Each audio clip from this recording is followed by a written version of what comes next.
Here are the two sides. There's the first one. Did a round over on it. Round over that. Can't remember if I showed that. And then the other side is a little more mundane. It's just the single cutout. So what got going on for that? I didn't realize. I guess this piece has been cutting into, so just a little tiny bit of body filler will fix that, or wood filler. So gonna keep cutting these out of this scrap. Use that 2x4 to make the lower sort of connecting pieces, and then all this scrap MDF to use to make the top connecting pieces. So here's the first hole cut out, just to show, I guess, what they look like if you haven't seen. Just jigsawed that out real quick. I don't have the small circle jig, so can't do any of the smaller stuff with mine. So just like that, drops in there.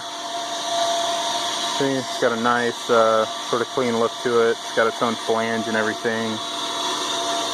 So I just got to do the other one, and then make some of the lower support so I can at least connect the two sides together.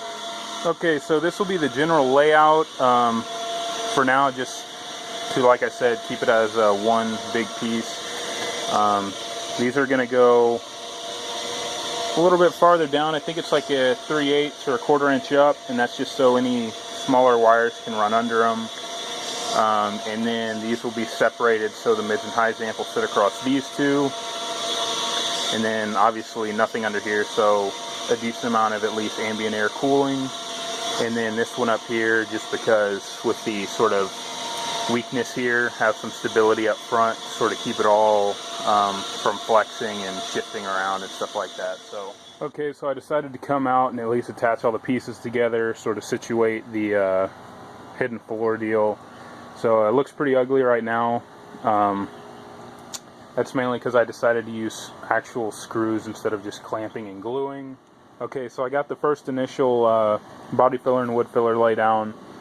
I guess with it being a hot day, even with putting, you know, a 1/4 or half amount of a hardener in the Bondo that I usually do, it hardened after about 20 or 30 seconds.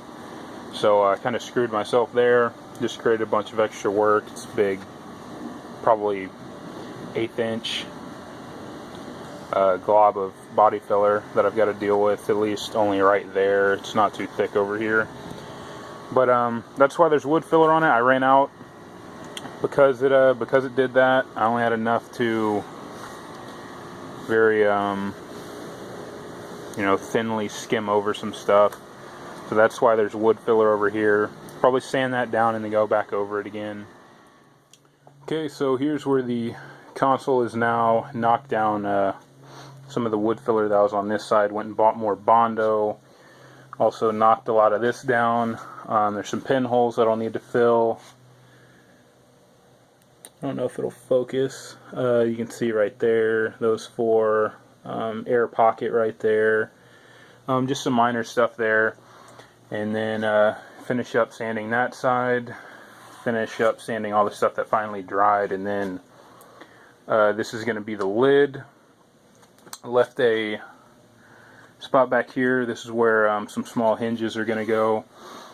And then I rounded out a little sort of finger catch. And then I'll be able to just grab it here. And that line right there is where there's going to be probably 4 to 6 small neo magnets there. And then the same thing on the underside of the lid to essentially latch it so it doesn't bounce up and down and rattle. Okay, I got the Bondo pretty much handled. Also got the locations for the magnets set up. So everything's smooth right now. The red paint's on there because I was double checking smoothness. Basically, there's some stuff I've, you know, sort of figured out over time that you can't really feel, but you can see. So other than the glossiness, which makes it look different there, it is smooth. What I was looking for is actual ridges on the edge of the Bondo once it meets the wood. Had to do some fixing here. So I'm glad I did that.